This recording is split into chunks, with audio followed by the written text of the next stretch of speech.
Here comes an IM with what they call a vibration driver. So for those of you who bought this, I hope you guys don't try sticking it up anywhere else but your ear holes. But for those of you who intend to use this as an IEM, how does the Konoka perform? Hello there, if you're new to the channel and find the content interesting, please do click the subscribe button right down below to support me. And for all of those who have already done so, I love you all, really. So here in the studio we have the mouthful of a brand name, the CVJ Konoka, marketed as an esports IEM paired with a vibrating driver in a triple driver setup. There is also one more balance armature in there. This might be something on your radar for a rather fun, cheap and interesting IEM. And at $19 with switches to tune your sound, it's a why not rather than why. So let's just start off with an unboxing. If you're anything like a Formula 1 geek, the black and gold color scheme is iconic to the Lotus liveries in the 70s, and that really comes to mind. The striking color combination with a vector illustration of the IM on the front is simple and clear. And if you don't look too closely, this could pass off as a more premium product somewhat. Flipping it to the back, there's a guide on how to use the switches and what they do, as well as the specifications of the product itself. Nothing too special. The front is definitely prettier for sure. So now once we slide the box out of the sleeve, we are greeted by one of those cursed box and lid style packaging. And inside sits a foam cutout with the two IEMs on the opposite sides, with an accompanying box flanking it, which I assume to hold the cables and other bits and bobs. I can already hear it, the echoes on how this looks very similar to the Tanjim Kara. And at the bottom you'll find the pieces that no one really pays or cares for, such as the warranty, QR code and manual. In the accompanying box, there are also your usual SML ear tips and the cable as well, which is a oxygen-free copper or OFC cable in the extruded 2-pin style. And after about 10 minutes of figuring out which side goes where, well, that's because the left and right markers are basically impossible to find. You also get one SIM tray poking thingy to remove your SIM card on your iPhone, but no, not really. This is basically used for adjusting the switches, but you can basically use anything, even a toothpick works. So next, let's talk about build quality. The IEMs themselves are housed in a typical clear ABS plastic, and it has this crystal clear like inner shell exposed with all the internals that you can see rather clearly.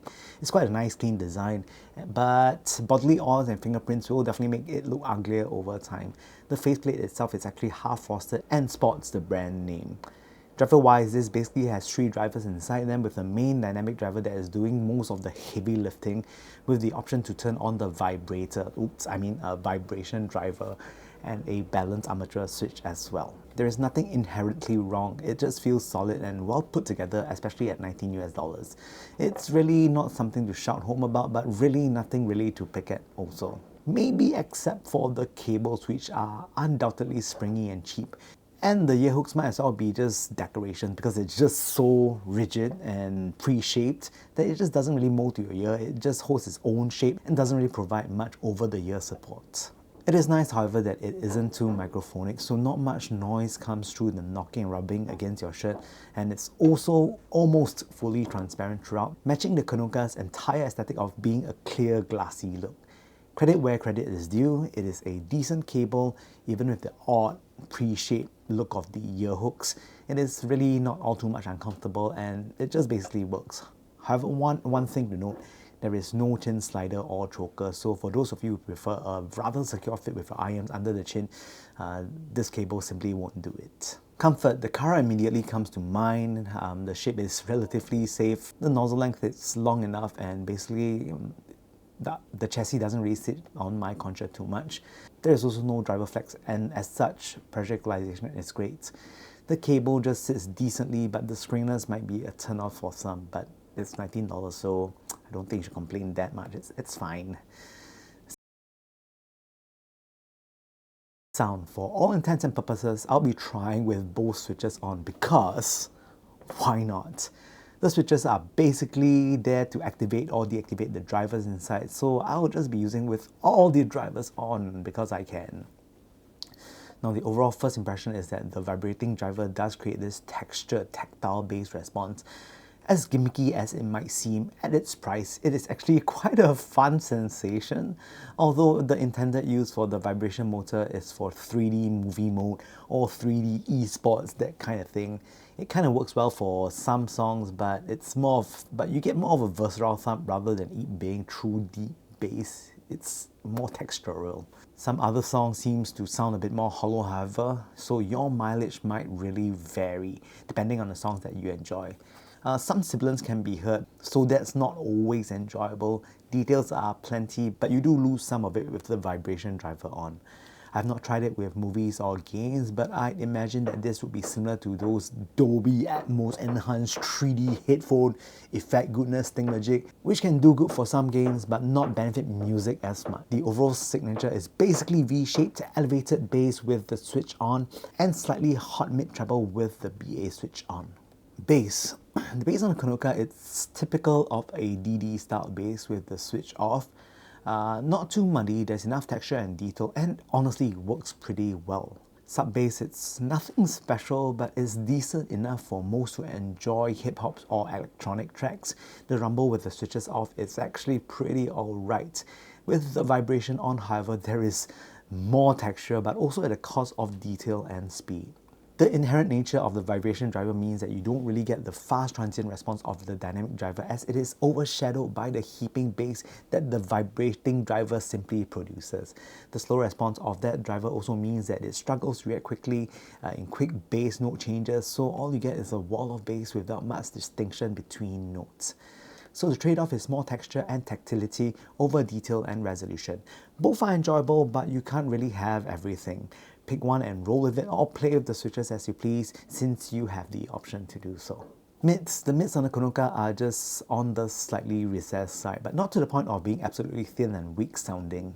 Lower mids without the vibration driver on are nicely presented, a bit on the thinner side because of how much presence the mid bass has, but it's not fully drowned out either. Some male vocals do lose their thickness and timbre, but it's also just a tuning limitation. With the vibration driver, it takes a further seat backwards, but still isn't fully drowned out. Upper mids are also on the slightly thinner side with the BA switched off, but with the BA switched on, there's small sparkle and airiness to bolster the mid-range. It's not a night and day difference, but it's apparent enough in some tracks. It can be a little hot for some, as sibilance peaks can vary for different people, but that is also something to note. Resolution, it's pretty bog standard, nothing really mind-blowing, but it's really good enough for $19 US. Pretty much on par with other IMs out in the price range, such as the Moondrop Lans, Moondrop Trues. Now there's a True 2, it's kind of similar. Treble extension is another area that isn't too crazy, but it's enough to give one perceived space and staging. Tape rolling on this might help, and some even reported by doing some nozzle filter mods. Also, again, your mileage might vary. Resolution is clean and enough to satisfy most people who won't think twice about purchasing something at $19 US, so I can't really say anything much about it. It is rather inoffensive and relatively smooth. So next, Soundstage. In terms of width and height, it is surprisingly wide and tall with both switches on, but mostly due to the perceived space given by the vibration driver. Mids and highs are definitely pushed out more, and the bass is actually rather intimate. When it comes to depth and positioning, depth again, it's really average. It's more width than anything else. Depth and positioning, it's basically, there is quite a lot of width. The imaging provided, it's clear enough but also not super precise. It should be handy enough when you decide to game with them on. And next, let's talk about some comparisons. So firstly, against the Moondrop Lans. Now the Lans definitely does not have the same texture or impact in the bass region. Many will definitely draw comparisons to this due to the similar price points, but these two are fundamentally very different IEMs. The Lans is a brighter and more upper mid focus, whereas the Konoka is a bit more all-rounded V-shaped tuning. Yeah, so between the two, I think that the Konoka is a bit more fun sounding. So next, versus the Truthear Hola. Now the Hola is another cheapie that is rather popular to this day. It does compete quite well with the Konoka, but I do feel that the Konoka does come across as a little bit more fun sounding. The Hola, on the other hand, feels a bit more safe and focused solely on good sonics. Honestly, you would not go wrong with either of these earphones. They are both actually rather decent. And next, versus DE7Hz Zero. So the Zero is a neutral IEM and isn't too much the same sounding as the Konoka, which sounds a little bit more fun. I don't feel that the Zero has better technicalities at this price point, but it seems to me that it takes itself very seriously by having a neutral presentation. Bass is a little lighter on the Zero compared to the Konoka. Again, the fun nature of the Konoka makes it an interesting listen, but for those of you who are looking for details at an entry-level price point, I think the Zero takes the cake by comparison. It is just more resolving than the Konoka. At the end of the day, the Konoka, it's a novelty IEM that has quite some decent chops. You have the option for better technicalities by turning the vibration driver off. With it on, you get interesting bass presentation that eats away at technicalities but can be quite fun. But my favorite feature on the Konoka is maxing out the volume on my DAP and watch it vibrate. Honestly, really therapeutic. I can't say whether the drivers will last that long, but hey, that's what I do with them. With that said, I hope you like today's content of Superchong Super Audio Show. I'm just getting back to doing reviews, back from the trip. Still a little bit sick. Sorry about that. I want to keep the posting schedule a bit more consistent. Sorry, this week only we have one video or two. With that said, thank you guys so much for watching the Superchong Super Audio Show. I will be moving around again in the months of November. Friends, if you are in Taipei and you manage to spot me, do drop by to say hi. I will also probably in Guangzhou towards the end of the year in December, as I think there's another event there as well. If you guys do see me, just drop by, say hi. It's rather nice meeting people when I'm at events. With that said, thank you guys for watching the Superchong Super Audio Show, and I hope to see you guys really soon.